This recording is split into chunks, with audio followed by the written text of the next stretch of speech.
cam4.fr, le plus grand site de webcam live réservé aux adultes. 14h-16h, Brigitte Lahaie, Sud Radio. En compagnie de Didier Pleu, qui est avec nous, auteur de nombreux ouvrages dans lesquels justement vous expliquez beaucoup l'importance d'éduquer les enfants à la frustration. Quel serait le livre que vous conseilleriez justement particulièrement par rapport à ce sujet, Didier Pleu? J'avais écrit il y a quelques années le complexe de Tétis, qui expliquait que s'il y a un déséquilibre, quand on a trop de frustration, on n'est pas bien, et quand on a trop de plaisir et d'immédiateté, on n'est pas bien non plus. Donc c'est un petit livre qui aide à bien équilibrer ça. Petit mais grand. Le complexe de Tétis. Bon, alors c'est bien parce qu'on va conclure par la frustration sexuelle. C'est important quand même dans cette émission qu'on en parle. Grâce à vous, Karine. Merci d'être avec nous. Bonjour. Et bonjour Brigitte. Et bonjour Didier. Bonjour. Oui, j'étais à écouter, j'ai hésité. En fait, j'ai un gros paquet à déballer. Ben allez-y, on est là. Bon, c'est vrai que avec du recul, je suis sortie de ce truc-là, donc, mais j'étais pas très fière quand j'ai analysé ça. Quand j'étais plus jeune, je considérais que la seule manière de me sentir aimée était que mon partenaire me fasse l'amour. Et alors j'étais très demandeuse, forcément. Enfin, en plus, oui, j'étais assez gourmande. J'avais développé une forte sexualité dès que je l'ai pu. Et en fait, j'étais très demandeuse. Si mon compagnon ne pouvait pas, soit fatigué, soit voilà, comme on l'avait déjà fait. Si j'avais un non, je me retrouvais dans une drôle de situation que j'avais du mal à gérer. C'est quelque chose que je n'ai jamais vraiment avoué. Donc ça me fait vraiment bizarre d'en parler là. Parce que je me rappelle très bien que je me sentais perdue. J'étais complètement... C'était un désastre pour moi. Je pouvais soit me mettre en colère, soit... Enfin, en fait, je ne respectais pas du tout... J'avais aucune... comment on va dire, j'avais pas conscience de l'existence de l'autre dans ce duo. Je ne pensais qu'à moi. Votre besoin était tel que vous ne pouviez pas entendre qu'il pouvait pas suivre, quoi. Et surtout, parce que si je comprends bien, vous faisiez quand même beaucoup l'amour. Oui.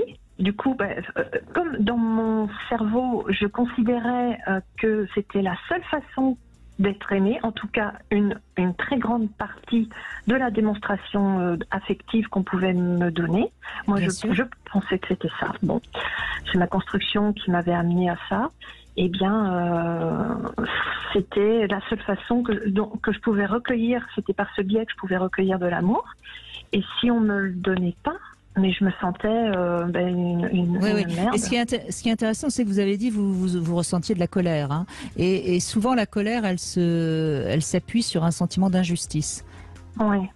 Donc vous voyez, c'est intéressant parce que il veut pas me faire l'amour, c'est injuste parce que je l'aime et pourquoi il m'aime pas et pourquoi il veut pas me faire l'amour. Vous voyez, il y avait quelque chose comme ça. Et ce qui a de dommage, c'est que vous avez pas pu l'exprimer d'abord vous-même, hein, et donc ça a créé au fur et à mesure, j'imagine, beaucoup de rancœur, beaucoup de désillusion, de souffrance. Oui. Oui, de souffrance, parce qu'en plus de ça, du coup, je me trompais de partenaire. Je tombais sur des personnes qui, plus j'en demandais, moins on m'en donnait. On va souvent à la rencontre tant qu'on n'a pas résolu ce problème, je trouve maintenant avec du recul, eh bien on rencontre des personnes qui vont être comme nos géniteurs ou ceux qui nous ont induit ce fonctionnement. C'est-à-dire que du coup, on ne me respectait pas. En plus de ça, j'attirais des... de sordides, irrespectueux, oui, des tocards, enfin voilà quoi. Il y a eu ça aussi, hein. Mais quand j'étais avec un bon partenaire qui m'aimait, mais j'étais pas capable de le voir parce que j'étais insatisfaite. J'en demandais toujours par ce biais, qui était pour moi la seule preuve d'amour. C'est très étrange. Non, c'est pas étrange, hein. Ça pourrait paraître étrange parce que c'est une femme qui nous fait ce témoignage-là, mais c'est un témoignage qu'on pourrait entendre très souvent de la part d'un homme, d'un jeune homme qui a des besoins sexuels très forts et qui ne se sent plus aimé si on le repousse. Oui. Oui. Et ce qui est intéressant, c'est que vous avez dit, vous ressentiez de la colère. C'est C'était ça. Je me sentais plus aimée. Je me sentais pas aimée. Voilà, et ce qui est intéressant à comprendre, c'est votre relation à votre pulsion sexuelle par rapport à votre besoin d'être aimé. Vous voyez, il y a quelque chose comme ça qui était un petit peu faussé. Oui, c'était faussé. Alors maintenant, c'est plus du tout comme ça. J'ai résolu ça il y a quelques Vous avez temps grandi maintenant. Oui, j'ai grandi. Surtout, il a fallu que j'aille fouiller dans le terreau familial, le foyer éducatif. Donc, quand j'ai compris par le biais de multiples ouvrages, quand j'ai compris, ça a été une grande lumière qui m'a inondée. Et puis, ça a été dur sur le coup, parce qu'il a fallu sortir d'une forme de déni aussi. Bon, ça a impliqué tout un tas d'autres travail derrière, mais au moins ça, c'était résolu. Et mais quelle souffrance, des années de souffrance avec ça. Hein, ouais. Oui, et ça, c'est, vous voyez, merci de ce témoignage, Karine, parce que là, on va vraiment conclure, Didier Pleu, avec le vrai sujet du jour, c'est-à-dire que tant qu'on en veut à l'autre et qu'on ne revient pas à soi, eh bien, on souffre, quoi. Et là, on voit bien ce que nous dit Karine. Hein. Au départ, c'était la faute de l'autre qui ne lui donnait pas le plaisir qu'elle en attendait. C'est horrible. J'étais dans la position, presque, c'était moi, la perverse narcissique à l'époque, plus jeune. Comme dit Jean-Charles Bouchou, le sujet, c'est soi, revenir à soi. Et effectivement, j'ai appris ça maintenant, donc youpi. Didier Pleu. Oui, souvent la pulsion a un sens. Et puis je dirais aussi, c'est aussi la bonne démonstration que même sur l'aspect sexuel, est-ce qu'on peut faire ce qu'on a envie de faire immédiatement? Certainement pas. La réalité, c'est effectivement, on est deux dans une sexualité. Le respect de l'autre, c'est aussi prendre sur soi. Donc oui, il y a un sens derrière tout ça. Puis il y a aussi cette fameuse règle. Je ne peux pas marcher à l'envie. C'est impossible. Ouais. Parce que la réalité ne marche pas comme ça.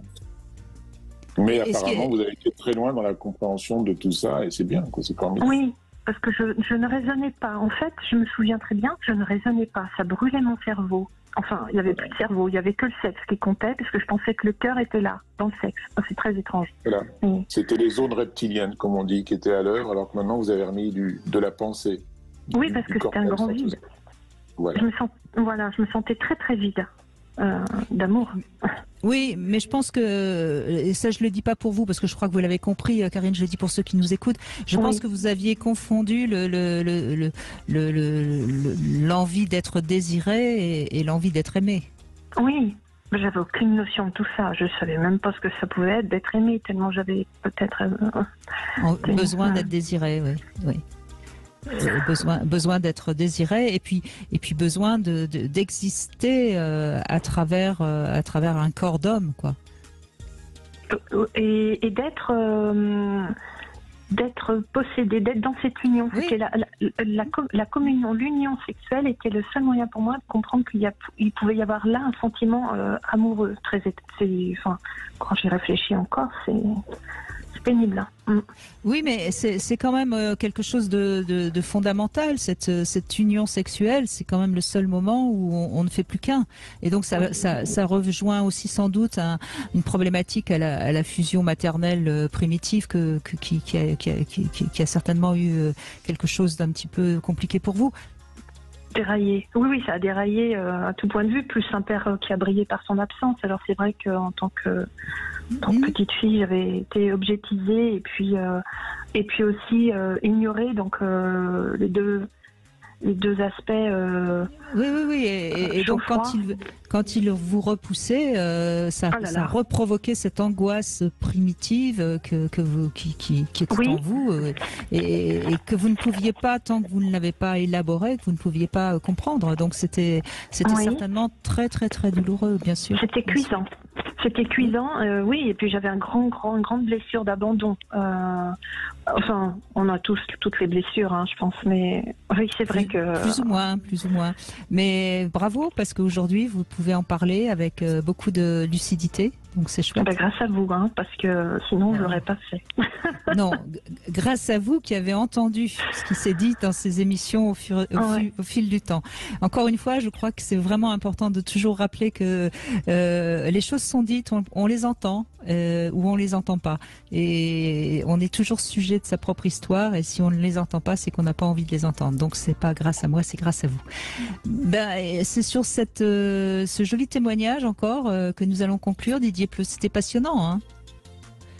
Oui, c'est passionnant parce que quelle belle synthèse émotionnelle, j'ai envie de dire, d'entendre ça. Ça veut dire que même si on est quelquefois le jouet de nos pulsions, même si c'est existentiel, ben, ça vaut le coup de se regarder fonctionner, d'où ça vient, comment ça s'est construit, et surtout de ne pas tomber dans le paniquement. Non, je crois que c'est une bonne leçon, comme on dirait, anti-masturbation, ce qu'on vient de faire ensemble, Brigitte. La masturbation, c'est ce qu'Élise disait. Arrêtez de dire il faut, ça doit, je dois. Il faut maintenant accepter qu'on a des désamours dans le couple, qu'on a des désillusions, qu'on a des frustrations, mais c'est la meilleure façon d'avoir un hédonisme, comme on disait, à moyen et à court terme, et à long terme beaucoup plus fort que l'immédiateté. Non, je crois que ce que vous venez de provoquer là, ça va faire plaisir à beaucoup d'auditeurs, je pense, parce que c'est un sujet fondamental et on n'a pas vu la réalité comme quelque chose de méchant, mais comme quelque chose dont il faut tenir compte, tout simplement. Merci Karine, merci Didier Pleu. Tout de suite, vous retrouvez C'est votre avenir, et nous, demain, on sera avec François Bourgognon. Je vous embrasse, à demain.